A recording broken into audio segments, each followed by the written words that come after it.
Ladies and gentlemen, boys and girls, sim racing fans the world over, my name's Paul, this is RDTV, and today we're doing a token drive in this wonderful mod for Assetto Corsa. Courtesy of the VRC modding group, we've got our hands on the McLaren MP4-22, the 2007 Formula 1 Challenger by, once upon a time, the competitive McLaren Mercedes team. This was a beautiful and very successful car for McLaren in 2007.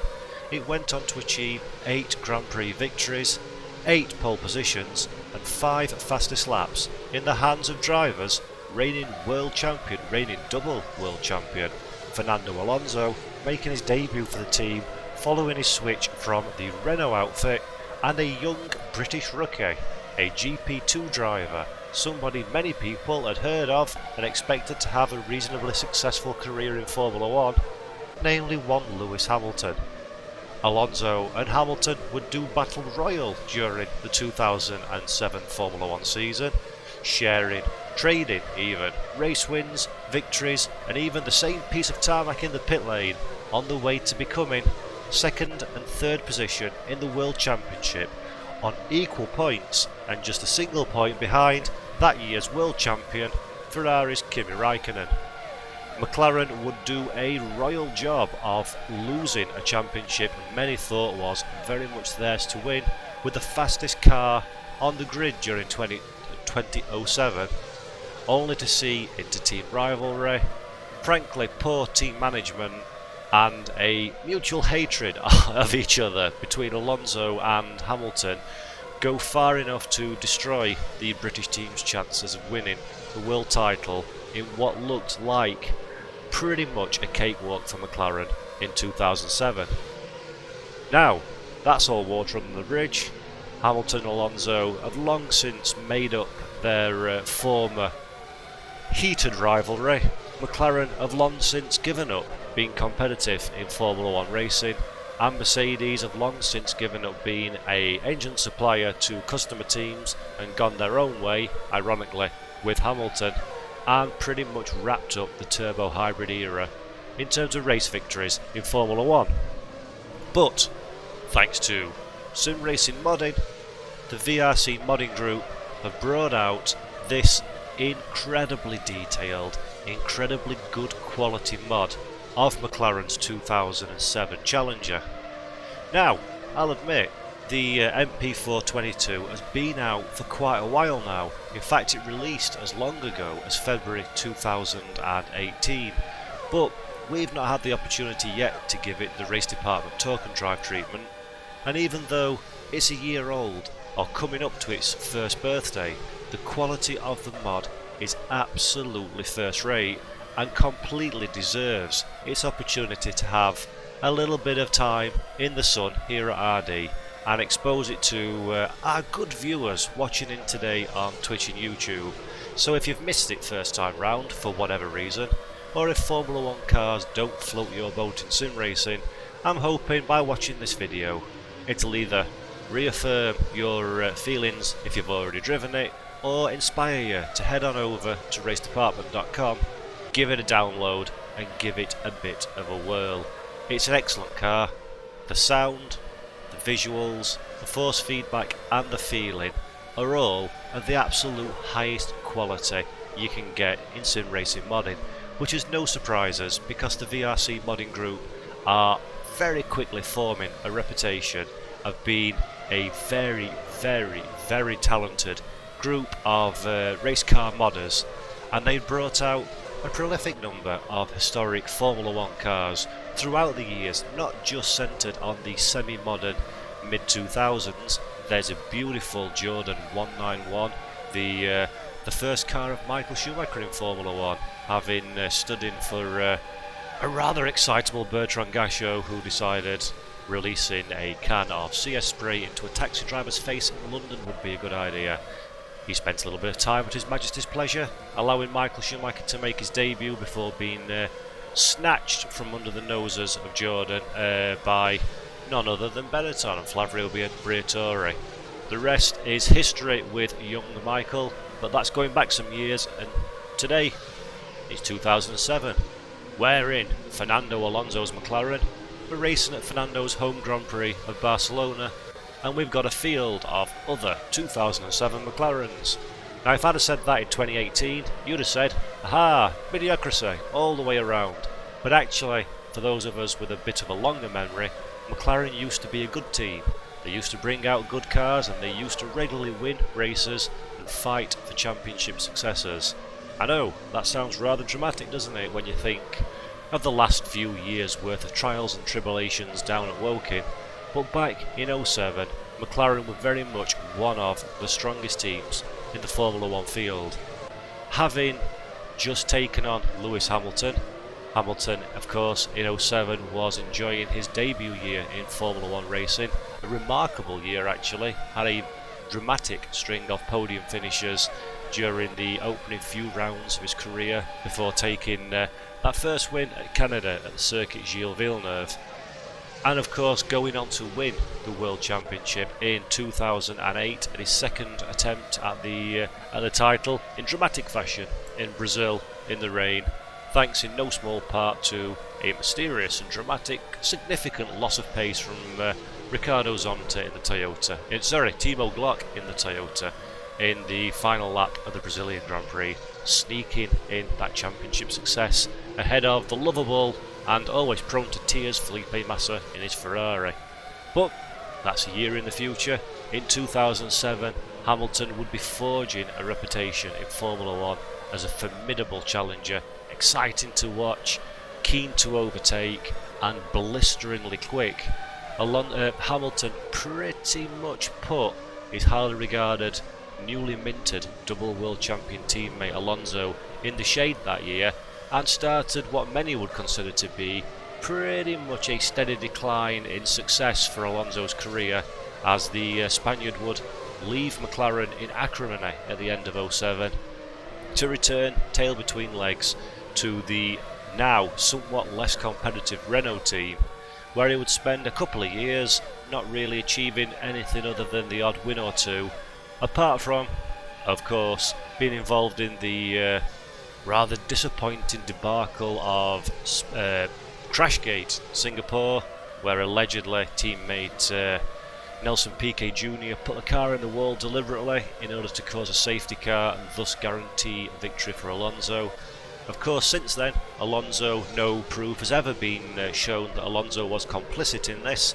It was very much a team management decision, not driver, but it would be another indicator as trouble seems to follow Fernando around, unfortunately, be it misfortune, bad timing, or self-inflicted.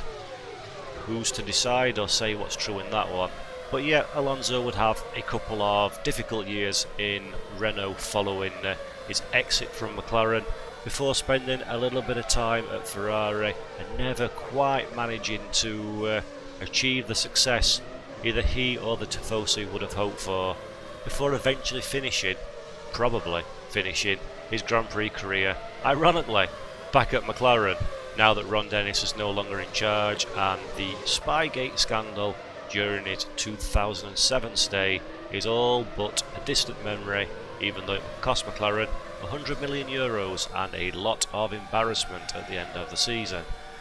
But Alonso, bless him, is now over in America, is racing the Daytona 24 Hours and is in the World Endurance Championship, and will very soon be taking part in his second Indy 500 in a McLaren branded car, run by a few key people and potentially a bit of Michael Andretti support in there as well. But for 07, as I say, it was a difficult year for the Spaniard. It was an incredible performance by Lewis Hamilton, who gave the world their first glimpses of what would come to be one of the most comprehensive and devastating drivers of Formula 1 for several generations. Hamilton, so far, has managed to secure his fourth World Championship success, and at 33, with a Mercedes contract in his back pocket and Mercedes themselves showing no sign of letting up their performance advantage anytime soon, who's to know where Hamilton will finish his career in the ranking of all-time most successful Formula 1 drivers. Michael Schumacher and his legendary 7 World Championships felt uncatchable when the German took his last victory back in 2004, but you never know. Hamilton's got a good chance of equaling or potentially even surpassing the German maestro's record before his time in Formula 1 comes to a close. Anyway, enough of the history lesson, let's talk about the VRC mod. Rather awesome, like VRC have released this car as a free addition to Assetto Corsa. You can download it from the VRC website or from RaceDepartment.com in the Assetto Corsa download section, and it is in every way, shape or form possible an exceptionally high quality mod.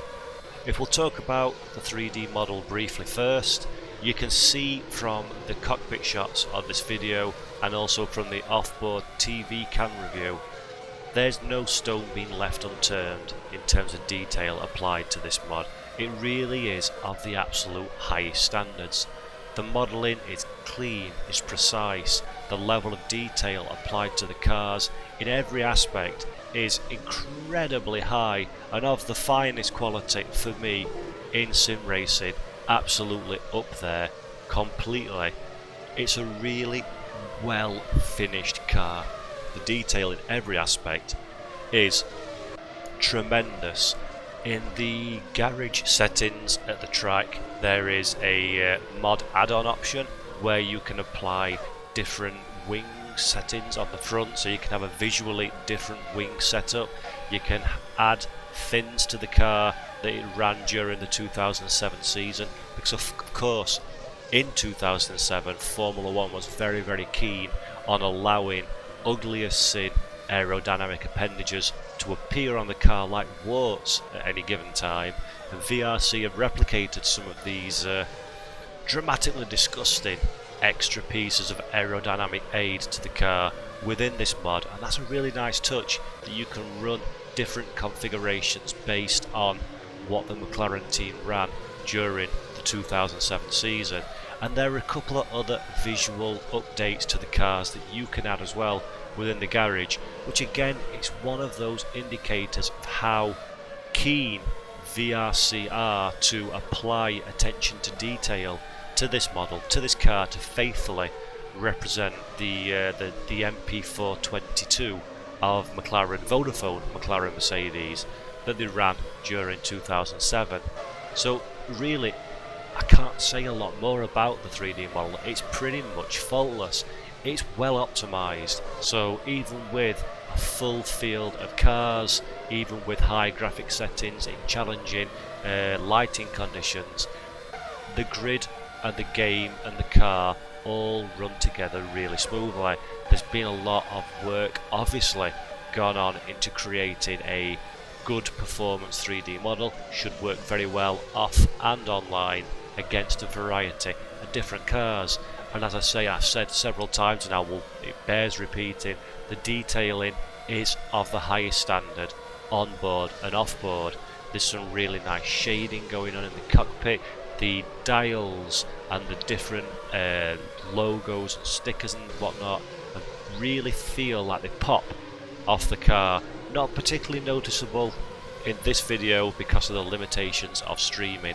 Certainly playing on a good resolution monitor in game, the detail really does shine through in the car, and they've left no stone unturned to ensure that they cover off pretty much a damn fine accurate representation of what McLaren ran at any given time during the 2007 season. So I'm really impressed with that, both internally and externally. And as well, the car comes with 3 liveries as standard, so it comes as you would expect with a Vodafone McLaren Mercedes livery of number 1 Fernando Alonso and his teammate Lewis Hamilton, but it also, as an added bonus, comes with a Johnny Walker branded Mika Hakkinen livery. Strange as that might sound, Mika, having only retired from Formula 1 5 years previously and a Johnny Walker ambassador, did often spend time in cars from McLaren at various promotional events, so running under the Johnny Walker colour scheme so it's not unnatural to see that included, and a really nice feature to have Hakkinen, himself a double world champion and also an all-round awesome character, sadly missed from Formula 1 nowadays, but it's really cool to see that they've put the Hakkinen tribute in there as well, for those of us wanting to be even more nostalgic than driving a 2007 Formula 1 car.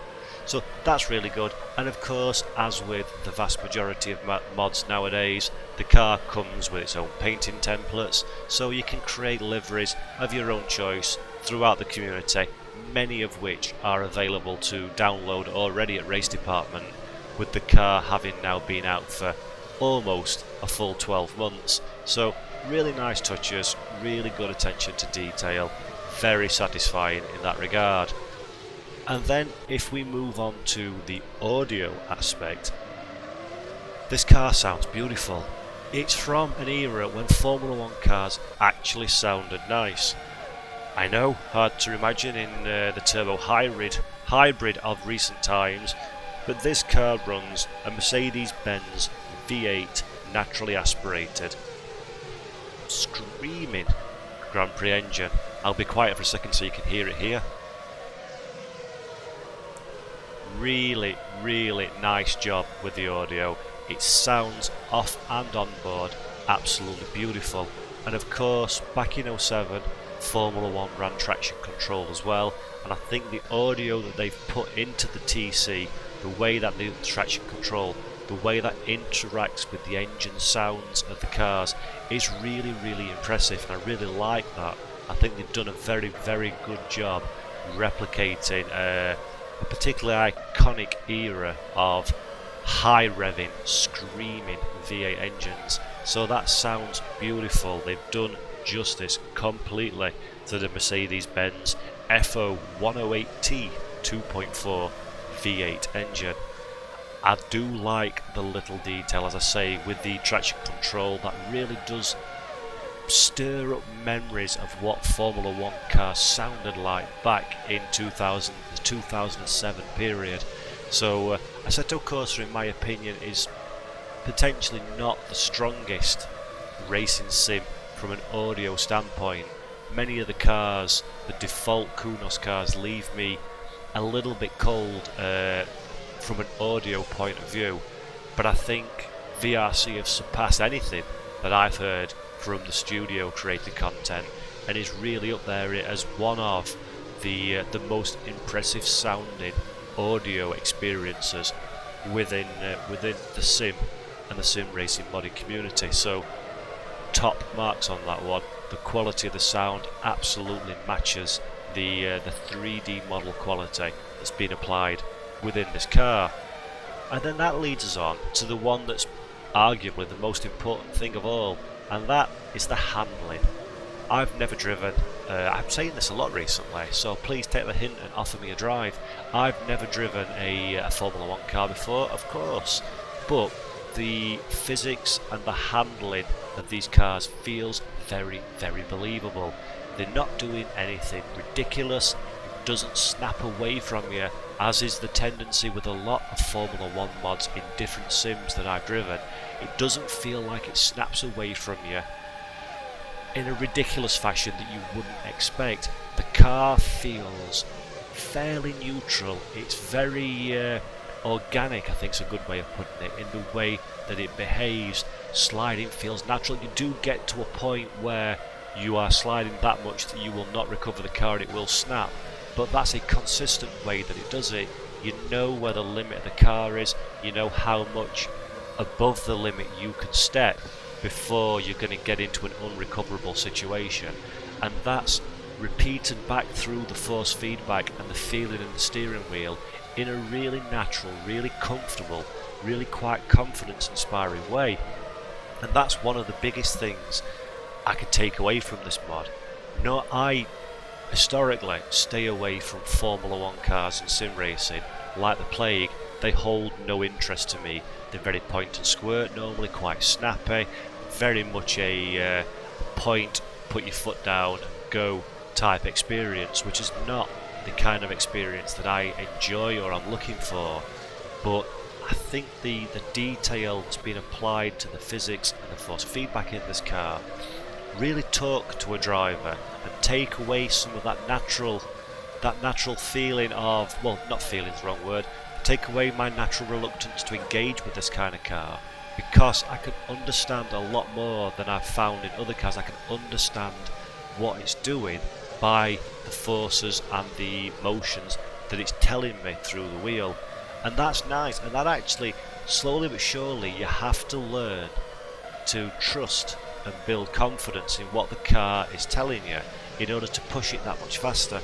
I still can't lean on the traction control because I don't believe it's going to keep the car in check like it does. I can't lean fully on the aerodynamics because, again, I just can't believe a car will stick to the road at that speed going round that degree of corner. But when you start to build the confidence, when you do it 1 or 2 times and you realise the car's going to stick, and you realise that the force feedback and the steering are going to tell you when something's going wrong, that becomes quite an exciting and quite a rewarding driving experience, especially for this kind of car. And I think VRC have really hit the nail on the head on how to achieve that best with the MP4-22 that we're driving here today. They've really hit that sweet spot of replicating what is essentially, there's no way around it, a point, squirt, turn, go, forget about it type car, especially with the ABS and the traction control that was allowed in the era. But they've married that nicely with a quite dynamic feeling, quite natural feeling, and believable force feedback that gives the driver the opportunity to actually have some control over their car, rather than just being a high-speed passenger waiting for the next big uncontrollable moment. So that's absolutely a standout feature of this mod. The force feedback is, for this kind of car, on a par with the quality of Kunos Formula 1 cars and the Racing Studio Formula car paint mods that have been released. Absolutely up there as the top quality comparative to some of the less impressive Formula 1 content that I've driven. It's far better than the official Formula 1 game. That's not saying much, I know, but it's far more enjoyable to drive than the equivalent car in the F1 2000 and whatever Codemasters Formula 1 historic content. So yeah, VRC have really done a good job. How much of these physics they've created through data gathering and speaking to people with experience with this car, how much they've done based on best guesses and just feel behind the wheel, I don't know. But in a case like this, where you're creating a car with such highly guarded secrets behind it, you can forgive this not being 100% data driven, and you've got to go on what feels right as a simulator. And this car absolutely does feel right. It looks fantastic, sounds fantastic, and drives fantastic. It really is. I don't particularly like Formula 1 cars, as I've said, in sim racing, but this is a very, very, very, very good car indeed, and I've really enjoyed my time behind the wheel. 2007 for many people was a very interesting season. It's very nice to see something of this era reproduced for Assetto Corsa. So yeah, I give this my seal of approval. Absolutely a really top quality mod.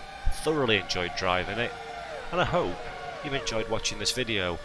I'm going to stop blathering on about stuff now and leave the last couple of laps of this 20-lap Spanish Grand Prix to the stars of the show themselves, the McLaren MP4-22 Vodafone sponsored Mercedes powered Formula 1 car.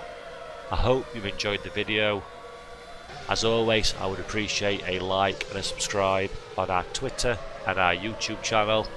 And if you want to catch up with all the latest news, gossip, discussion, head over to RaceDepartment.com. We cover real and virtual motorsport, and we'd love to welcome you to our house to enjoy the hobby that we all love. I've been Paul. This has been RETV. we've been driving the VRC modding group McLaren Mercedes MP4-22 mod for Assetto Corsa. Until next time guys, sim racing's awesome, stay safe, ta-ra.